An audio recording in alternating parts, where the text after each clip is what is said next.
A'udzubillahi minasyaitonirrajim. Bismillahirrahmanirrahim. Allahumma shalli ala sayyidina Muhammad wa ala ali sayyidina Muhammad. Assalamualaikum warahmatullahi wabarakatuh. Selamat datang sekali lagi ke Galeri Kashaf Channel. Okey, apa khabar semua? Nama saya JK, storyteller yang akan menghiburkan korang dengan kisah-kisah seram, suspense dan misteri untuk hiburan santai. Berapa kali hiburan santai korang semualah. Dan terima kasih pada semua penonton sebab masih sudi nak dengar cerita yang saya sampaikan. Saya doakan kepada semua penonton yang menonton kat video di Galeri Kashaf Channel ni, moga diberikan kesihatan yang baik, dimurahkan rezeki dan dipermudahkan urusan dunia dan akhirat. Okey, sebelum saya nak mulakan cerita, nak minta jasa korang untuk klik tombol like, share dan juga subscribe channel ni. Dan jangan lupa juga untuk on notification bell supaya korang tak terlepas video-video yang terbaru. Pada yang berminat nak share kisah seram korang, boleh tekan link WhatsApp ataupun email pada ruangan description yang saya dah sediakan dekat bawah video ni. Okey, kita tak nak buang masa cakap panjang-panjang.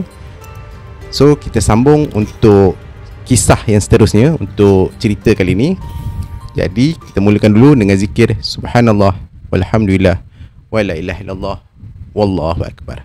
Jom kita mulakan.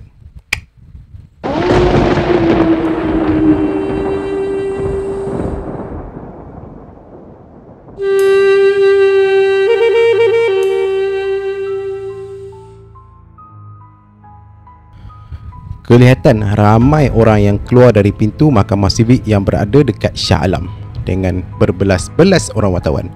Dekat situ juga terdapat seorang gadis berbaju banduan yang dibawa oleh pihak polis. Ketika itu, seorang lelaki menghampiri gadis tu.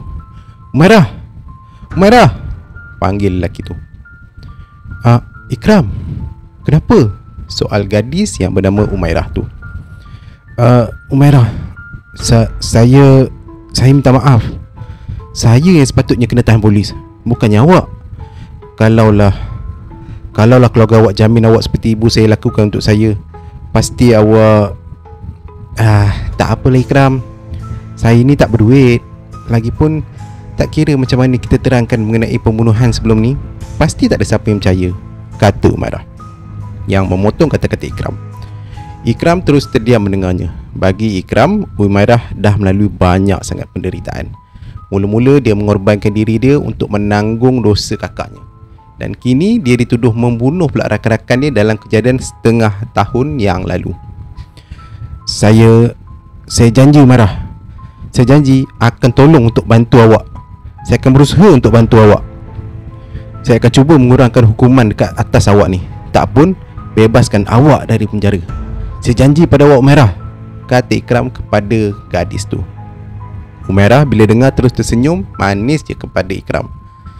"Alhamdulillah, terima kasih Ikram," kata Umairah lagi sebelum dibawa pergi oleh pihak polis. "Pembunuh, perempuan gila, psycho, mampuslah kau, syaitan. Pulangkan anak aku Daniel, pulangkan anak aku Zack." Itu antara tomahan-tomahan yang Umairah terima daripada orang luar, dan rata-ratanya datang daripada keluarga mangsa yang terkorban. Walau macam mana pun, Umairah tetap tersenyum dan cuba bertenang, kerana hati dia kuat dan yakin dengan takdir Allah. "Aku harus kuat dan yakin terhadap Allah. Ya, aku mesti." Pembersihan syaitan.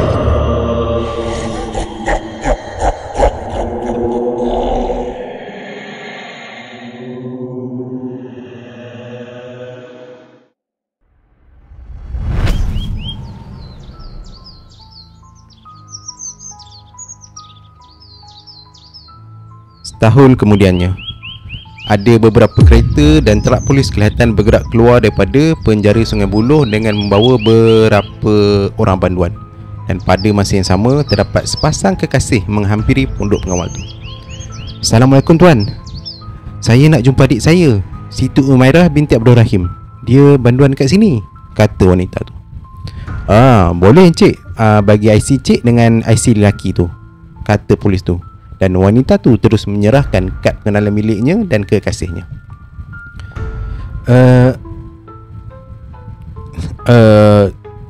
Siti Amirah binti Abdul Rahim dan Akmal Syafiq bin Halim, kata polis tu perlahan. Setelah beberapa ketika, akhirnya mereka berdua dia benarkan masuk.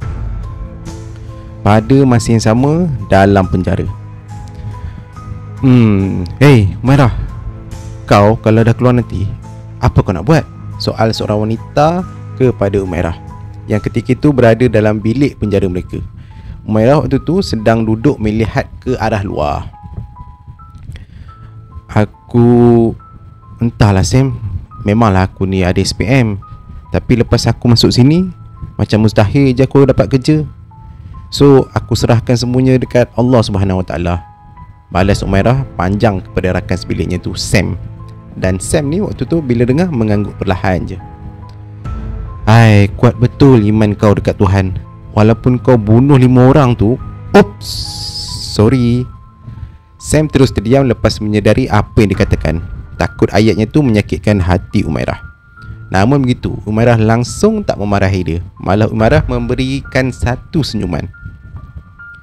Mestilah, Allah kan pencipta kita, langit dan bumi, seluruh alam semesta. Mesti kita kena yakin, kata Umairah.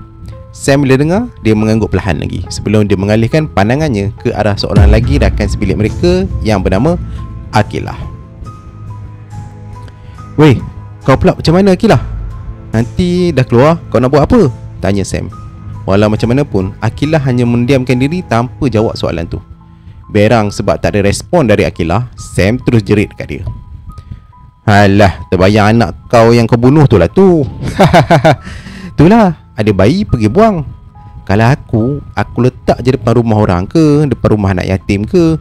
Ini tak, pergi buang anak sampai anak tu mati. Hish. Sam bila cakap macam tu, terus dia tergelak dengan pelian dia sendiri.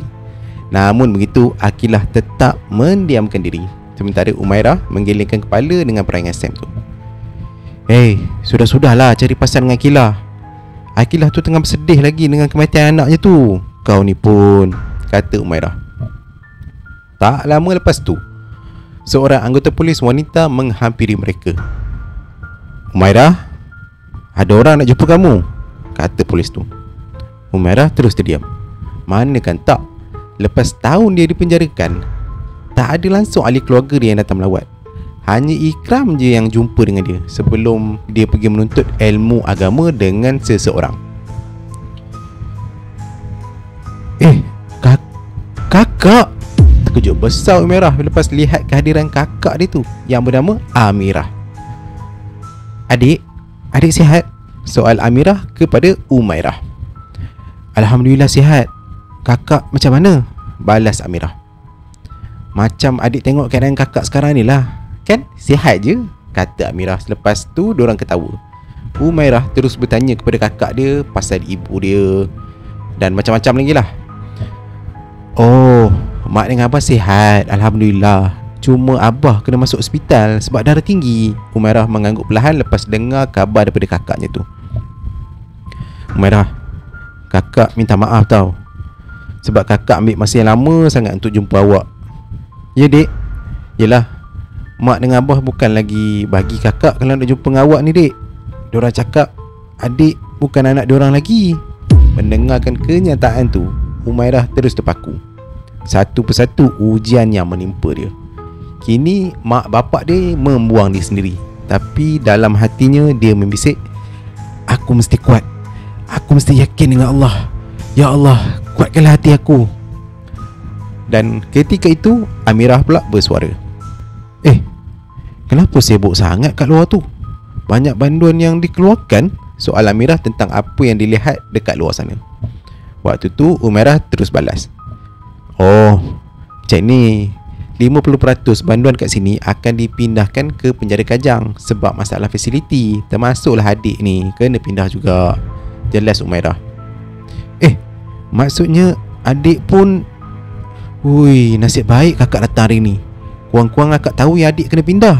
Amirah kelihatan menghembus nafas lega dia. Dan apabila ditanya tentang bila dipindahkan, Umairah menyatakan bahawa waktunya adalah minggu hadapan. Jadi lepas beberapa lama, masa pertemuan mereka akhirnya tamat. Dan Amirah menegaskan bahawa dia akan berusaha untuk memujuk ibu bapa dia tu untuk bertemu dengan Umairah. Terima kasih kak. Umairah rindu dengan kakak, kata Umairah sebelum kakaknya tu beredar pergi. Tak ada apalah dik. Lepas adik berkorban demi kakak, kakak tahu adik seorang adik yang baik dan takkan buat kesalahan membunuh tu. Kakak percaya, balas Amirah sambil tu dia tersenyum. Dan akhirnya Amirah beredar bersama kekasihnya. Umairah hanya mampu melihat dari dalam tirai besi tu je. Sebagai gadis dan manusia, dia pun rasa nak dikasihi seperti kakaknya juga. Seminggu selepas tu, seperti yang Umairah katakan lah, pindahan terakhir bagi 50% banduan kat penjara tu sedang dilakukan. Dan waktu tu, 2 orang banduan lelaki tengah berbual. Weh, kau tengok tu Kim. Weh Hakim, tengok tu. Ui, banyak betina-betina kat sini. Weh, ni aku geram ni, kata lelaki yang bernama Jamil kepada rakannya seorang lagi tu yang namanya Hakim. Kau ni dah kena macam-macam kuman pun masih fikir pasal benda tu, balas Hakim. Pada masa yang sama, satu kurungan besar dibawa melepasi mereka. Apa pasal dia orang bawa kurungan tu dengan kita? Hairan pula si Hakim ni. Jamil kemudiannya membisik kepada si Hakim. Kau tak tahu ke? Dalam tu ada pembunuh paling psycho dekat Malaysia. Dia tu dah bunuh 20 orang, termasuk budak dengan bayi.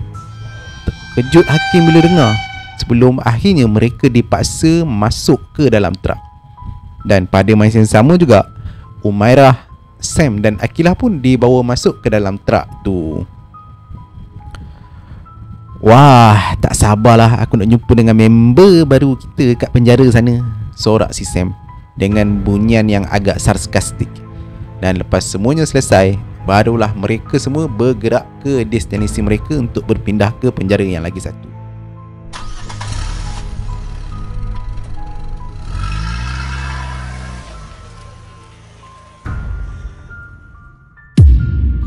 Truk-truk yang membawa banduan-banduan tu terus meluncur laju di atas jalan raya yang basah.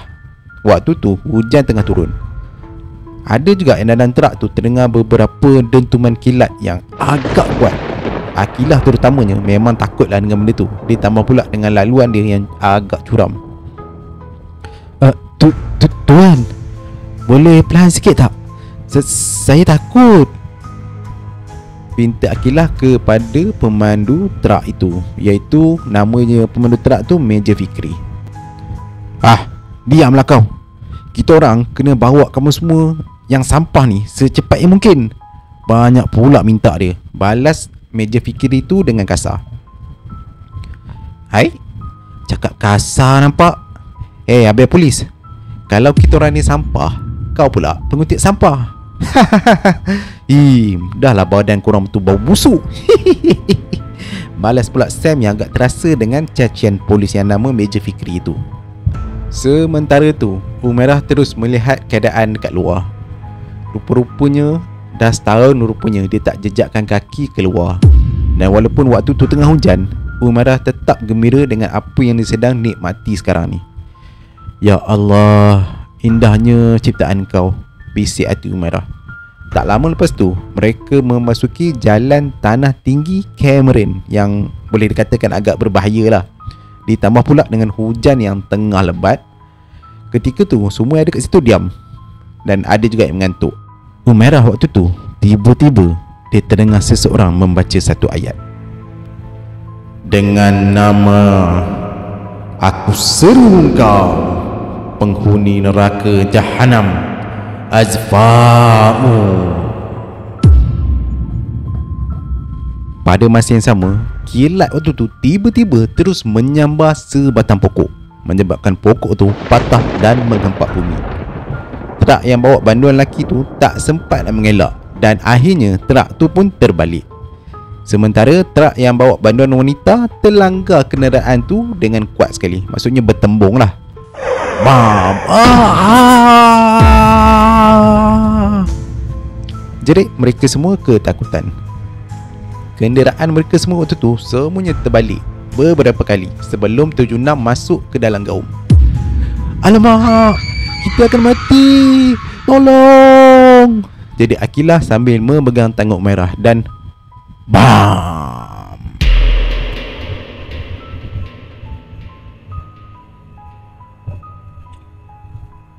Umairah, hati kau gelap. Umairah, aku akan tunggu kau. Lepas terdengar je suara aneh tu, Umairah terus tersedar. Dan waktu tu dia mendapati Sam berada dekat sebelah dia. Ya Allah, nasib baik kau dah sedar Umairah, kata Sam sambil tu dia membantu Umairah yang masih lagi kesakitan nak cuba berdiri. Kita kat mana ni? Kita tadi insiden kan? Kita selamat? Soal Umairah sebab saja melihat kenderaan yang mereka naik tu dah hancur remuk. Itulah pasal weh, kita ni panjang umur lagi, kata Sam. Umairah juga nampak Akilah yang mengalami kecederaan pada kaki dia. Akilah, kau boleh bangun tak? Soal Umairah sambil menghampiri wanita tu. Ya, aku cuma tak boleh nak berlari ni. Mungkinlah, balas Akilah yang masih kesakitan. Dan pada masa yang sama, bandar lelaki waktu tu pun masih selamat, iaitu Hakim dan Jamil, serta seorang lagi bandar lelaki yang bernama Zul. Dan waktu tu mereka yang 3 orang ni, bandar lelaki ni, sedang menggeledah kenderaan mereka. Cari je apa-apa senjata yang elok lagi, arah Hakim kepada Zul. Dan Zul kemudiannya menemui senapang patah serta sepucuk pistol milik anggota polis yang bawa truk tu yang dah mati dekat situ. Weh, aku jumpa 2 senjata kata Zul. Sambil tu dia serahkan senjata tu kepada kawan dia yang berdua tu, yang nama Hakim dengan Jamil. Hakim dan Jamil kemudiannya terus beredar. Namun waktu tu mereka dihalang oleh Umairah. Weh, korang nak pergi mana? Soal Umairah. Jamil waktu tu bila dengar je Umairah cakap macam tu, tergelak dia dengan soalan daripada gadis muda tu. Weh bodoh, inilah peluang kita nak lari. Apa, kau nak tunggu sampai polis datang dan tangkap kita balik? Balas Jamil dengan sarkastik. Tapi tak ada tapi-tapi. Aku nak korang perempuan ni semua ikut kita orang. Nanti korang beritahu polis pasal kita bertiga ni. Hakim memotong kata Umairah. Pada asalnya para wanita yang ada kat situ memang tak nak ikut diorang ni. Namun lepas Hakim mengugut mereka dengan senjata api, mereka terpaksa mendengar arahan lelaki tu. Dan sebelum beredar, Umairah melihat semula kenderaan yang sudah hancur tu. Sambil dia teringat balik ayat yang dia dengar sebelum kemalangan tu berlaku. Ya Allah, suara apa tadi yang aku dengar tadi? Aku pasti ada orang yang sebut nama syaitan tu. Tapi siapa? Bisik adu Umairah. Pada masa yang sama, mayat mangsa yang polis yang terkorban tu waktu tu tiba-tiba bergerak sedikit.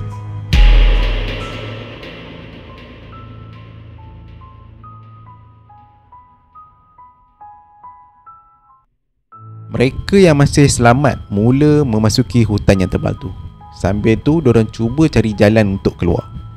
Ketika diorang ni melalui sebatang pokok, Umairah tiba-tiba terjatuh. Namun waktu tu dia disambut oleh Zul, banduan yang lelaki tu lah. Awak tak apa-apa? Soal Zul yang kelihatan risau. Saya okey. Tak apa, jangan risau, balas Umairah sambil tersenyum manis. Tak lama lepas tu Zul meminta maaf kepada Umairah. Kenapa nak minta maaf? Yalah, sebabkan saya yang jumpa senapang tu. Mereka yang berdua yang lelaki tu gunakannya nak ugut kamu semua, jawab Zul termalu-malu. Mereka kemudiannya memperkenalkan diri masing-masing, kira berkenalan lah. Sebelum waktu tu tiba-tiba dikacau oleh Sam. Sam datang nak mengusik. Korang ni kalau nak dating, ini bukan masa yang sesuai lah, kata Sam tersengih-sengih. Dan waktu tu pada masa yang sama juga, masa tengah berjalan tu, Akilah tiba-tiba dia berhenti. Weh, apa sebab kau berhenti? Aku kata jalan, herdik Jamil sambil tu dia acukan pistol dekat Akilah. Aku nak buang air kecil, kata Aqilah sambil tubuh dia terketar-ketar akibat kesejukan dekat tanah tinggi Cameron. Ish, kau ni. Yalah, okey. Kau pergi. Tapi jangan lama-lama, arah Hakim. Dan Aqilah kemudiannya menuju ke sebatang pokok yang agak jauh lah dari mereka ni. Dan waktu tu masa Aqilah ni nak buka seluar, dia perasan macam ada seseorang tengah intai dia ni. Siapa? Jadi Aqilah yang mula ketakutan. Semak samun dekat sekeliling dia tu waktu tu dah mula bergerak. Hai. Waktu tu muncul Jamil di belakang Aqilah secara tiba-tiba. Dan waktu tu sebelum sempat Aqilah ni bertindak, Jamil terus peluk badan Aqilah ni.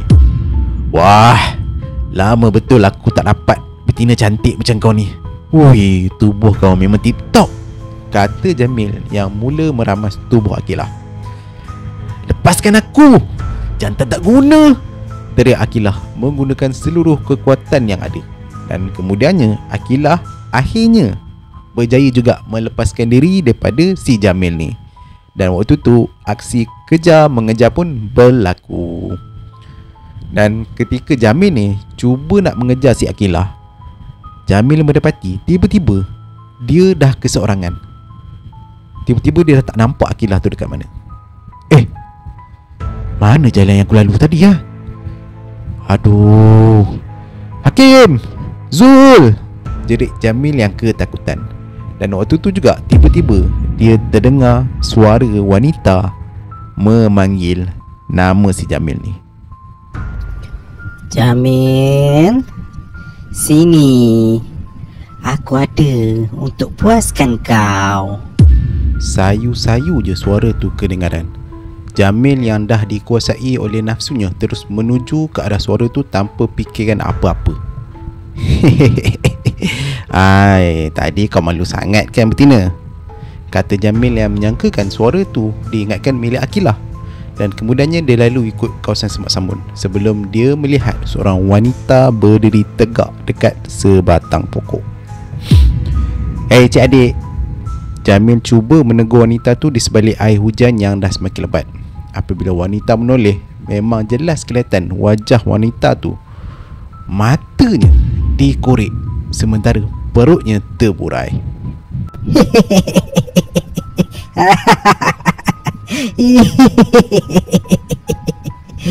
Wanita tu mula mengilai. Jamil yang terkejut cuba melarikan diri, namun akar-akar pokok di sekitarnya mula meliliti tubuh seperti tali.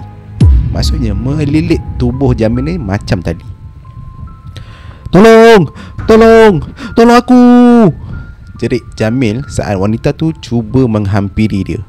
Akar pokok tu rupa-rupanya hidup tau, melilit leher si Jamil ni. Kau kan nak merasa tubuh wanita, sekarang rasalah, jerit wanita tu sebelum kaki Jamil dibuka luas. Alamak, tolong, jangan, teriak Jamil dengan betul-betul kuat sampai mengejutkan mereka yang lain-lain tu yang ada dekat situ. Itu suara Jamil, hairan si Hakim bila dengar suara Jamil ni menjerit. Dan pada masa yang sama, Aqilah tiba dekat situ dengan tercungap-cungap.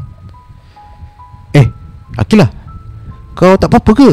Soal Umairah sambil dia menghampiri si Aqilah ni. Jamil, dia cuba nak rogol aku, kata Aqilah sambil menangis.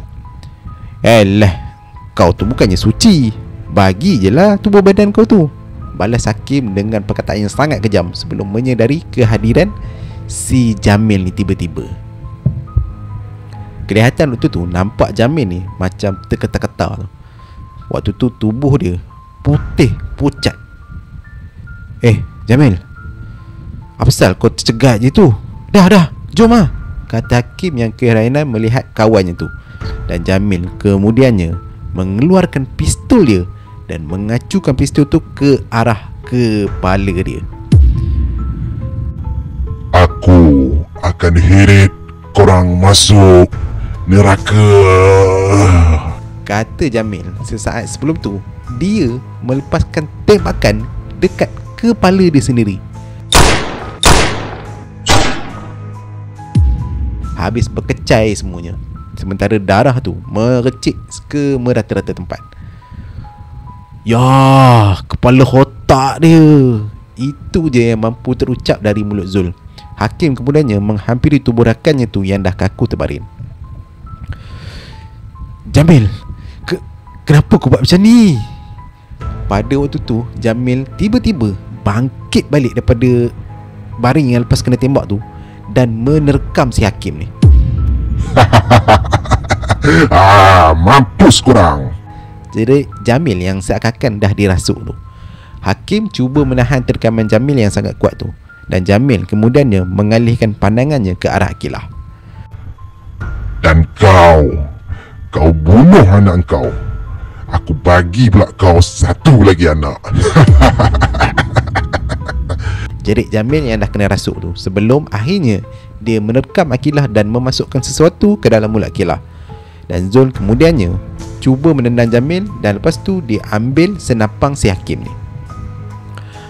Matilah kau, tong, kata Zul sebelum dia melepaskan 4 das tembakan ke arah Jamil. Akhirnya Jamil berhenti bergerak. Celaka, apa dah jadi ni? Kata Zul. Sementara Sam pergi mendapatkan Akilah yang dah mulutnya penuh dengan darah. Umairah pergi pula periksa tubuh si Jamil ni. Lepas dia lihat beberapa anggota tubuh si Jamil ni, Umairah sedar satu perkara. Perkara yang telah menghantui hidup dia sejak 1 tahun setengah yang lalu. Ya, kemunculan syaitan Azfaun. Ya Allah, tak mungkin benda ni. Umairah waktu tu masih lagi dalam kemusykilan tau. Mana kan tak, syaitan yang difikir dah tewas dekat tangan dia dan Ikram kini tiba-tiba muncul balik. Kenapa Umairah? Ada yang kau tahu apa-apa ke? Soal Zul yang waktu tu dia nampak Umairah terpaku dekat sisi tubuh Jamil yang dah mati tu. Korang, kita kena patah balik. Kita takkan selamat. Umairah cuba memberitahu insiden yang dialami sebelum ni kepada mereka yang ada dekat situ. Lelaki ni, Jamil, dia dirasuk oleh syaitan. Syaitan ni sangat bahaya. Kita kena patah balik selagi kita boleh, tambah Umairah ni lagi. Tapi Hakim tak mempercayai amaran gadis tu. Kau jangan nak tipu aku lah. Oh, aku baru teringat. Kau lah pembunuh psycho yang kata hantu bunuh rakan-rakan dia tu kan? Betul tak? Hakim cuba menapis amaran Umairah dengan memikirkan yang Umairah ni sebenarnya penjenayah yang psycho. Kejap, kalau dia nak menipu, kenapa lelaki tu boleh bangkit balik lepas kepala dia berlubang? Kata Sam cuba backup si Umairah. Walau macam mana pun, lepas beberapa ketika Hakim masih lagi tak mempercayai Umairah dan memaksa mereka semua ada kat situ untuk bergerak cepat. Mampuslah semua tu. Aku tetap nak lari dari polis. Korang semua kena ikut aku, jerit Hakim sambil mengacukan senjata dia ke arah mereka semua. Dan sekali lagi mereka terpaksa mendengar arahan si Hakim ni. Pada masa yang sama juga, Akilah mula nampak macam tak sihat dan kepala dia mula pening. Kau okey tak Akilah? Tanya Sam. Tapi Akilah ni cuma mendiamkan diri dan terus bergerak ke hadapan. Lepas beberapa lama berjalan, hujan mula renyai. Tapi mereka kena juga cari tempat untuk berteduh buat masa yang sementara lah. Kalau tak, pasti salah seorang daripada mereka ni akan sakit dan akan membantutkan perjalanan mereka semua. Umairah, betul ke apa yang Hakim kata tu tentang yang awak ni pembunuh psycho? Tanya Zul kepada Umairah. Terpulanglah dekat awak. Kalau awak nak percaya, percayalah, balas Umairah secara ringkas. Tapi pasal awak kata tentang setan tu, lepas apa yang saya lihat tentang kes Jamil ni tadi, saya rasa saya akan percayakan awak, kata Zul lagi. Dan waktu tu Akilah tiba-tiba muntah-muntah. Dan waktu tu juga perut dia menjadi besar dan membesar. Weh, Akilah, kau okey tak ni? Aku dah tanya berapa kali dah. Tanya Sam sekali lagi dekat Akilah. Aku Sam Akilah terus muntah sekali lagi, sementara Sam menepuk-nepuk belakang badan si Akilah. Waktu tu hakim menghampiri mereka dan menyatakan bahawa dia menemui sebuah pondok usang. Dah, tak apa. Jom, kita berteduh kat sana buat sementara, kata si hakim. Dan mereka semua ni bergerak ke pondok yang dikatakan oleh hakim tu. Dan lepas dia sampai, dia nampak pondok tu macam kabin tau. Dan waktu ni hakim terus suruh yang lain-lain cepat masuk. Umairah dan Sam membaringkan Akilah yang dah semakin macam tak sihat. Sementara hakim terus berkawal dekat tingkap. Yang Zul pula cuba memeriksa kawasan tu. Manalah tahu kot-kot ada pakaian kering ke apa ke. Dan ya, betul, dia jumpa ada beberapa helai pakaian. Ini mungkin kawasan orang asli kot, kata Zul. Dan lepas tukar pakaian, barulah tubuh diorang ni macam hangat sikit. Yalah, tempat sejuk kot, Cameron Highland punya hutan. Sementara tu, Akilah yang keseorangan di dalam bilik dia mula kesakitan. Perut dia makin membesar, seperti macam orang tengah mengandung. Apa ni? Akilah cuba menahan kesakitan dia. Waktu tu, dia bila tengok periksa perut dia, nampak macam satu tangan menolak perut dia dari dalam. Pada masa yang sama juga, darah dia mula mengalir keluar dari rahim dia. Akibat kesakitan yang terlalu amat sangat, akhirnya Akilah tersungkur. Tolong, rayu Akilah sambil cuba merangkak keluar dari bilik dalam pondok tu lah. Tapi pintu bilik dia waktu tu tertutup secara tiba-tiba. Dan waktu tu juga dia rasa macam ada sesuatu yang keluar dari rahim dia. Tolong, sakit, teriak Akilah dengan betul-betul kuat sekali. Mereka waktu tu ada yang dah terlelap tau, terus terbangun bila dengar jeritan si Akilah ni. Zul cuba buka pintu bilik tu, tapi tak boleh, terkunci rapat. Tak apa, ke tepi, kata hakim. Dan kemudian dia pakai senapang dia tu tembak pintu tu. Akilah, jerit Umairah. Mereka nampak Akilah waktu tu macam menggendong sesuatu tau. Akilah, apa tu? Tanya Sam perlahan-lahan. Sam, Umairah, korang tengok ni, anak aku hidup balik lah. Kata Akilah sambil menoleh ke arah mereka. Memang terkejutnya mereka bila nampak janin yang dipenuhi darah yang dipegang oleh Akilah. Pada masa yang sama, tubuh Akilah mula menggeletar dan angin mula bertiup kencang. Dan akhirnya Akilah dirasuk oleh sesuatu. Dan waktu tu nampak Akilah ni terus melahap janin tu betul-betul dekat depan mereka semua ni. Ya Allah, apa kau buat tu? Akilah, jerit Sam yang mula ketakutan. Akilah kemudiannya serang pula diorang ni. Dan waktu tu dia terkam mula-mula ni si hakim, orang yang paling mula-mula sekali dia terkam. Matilah korang semua. Teriak Akilah yang dirasuk tu. Dia kemudiannya menerka hakim sebelum gigit tangan si hakim ni. Zul terus ambil senapang dan cuba tembak Akilah.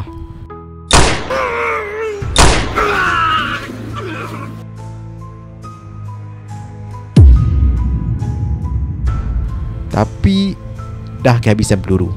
Tak ada pilihan lain. Zul dan Umairah terus tolak Akilah ni ke dalam sebuah bilik dan terus kunci pintu, tutup rapat-rapat. Mampus korang nanti. Setiap korang akan masuk neraka. Teriak Akilah waktu tu. Mereka yang lain ni memang dah tercungap-cungap lah, bingung, ketakutan dan sesat. Waktu tu lah yang paling mereka macam fikir macam-macam lah waktu tu. Aku dah cakap dah. Semua ni salah syaitan Azfa'un tu. Syaitan tu mesti dah diseru oleh seseorang. Aku yakin, pasti, kata Umairah. Hakim mulai kesal kerana tak dengar amaran gadis tu. Hai, habis tu kita nak buat apa? Nak balik ke sana? Nak habiskan sisa hidup kita dalam penjara? Aku tak nak, kata hakim yang masih lagi kesakitan akibat tangan dia waktu tu yang dah digigit oleh Akilah tadi. Kalau kau tak nak kena tangkap dengan polis, start daripada kita mesti melawan syaitan tu. Kita mesti cari orang yang seru syaitan ni. Kartun Umairah yang dah berpengalaman berdepan dengan Azfaun tu. Dan dia masih ingat lagi bahawa seseorang dah membaca ayat untuk menyeru syaitan durjana tu. Jadi dah pastilah bahawa si penyeru tu sebenarnya ada di kalangan mereka. Itulah yang Umairah ni jangkakan. Jadi apa kita nak buat? Soal si Sam ni pula.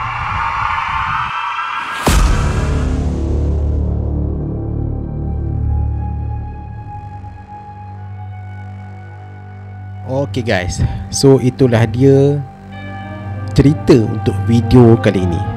Sebenarnya kisah ni ada sambungan dia, tapi saya perlukan feedback daripada korang. Kalau korang berminat untuk tahu sambungan dia, InsyaAllah saya akan sambung lagi.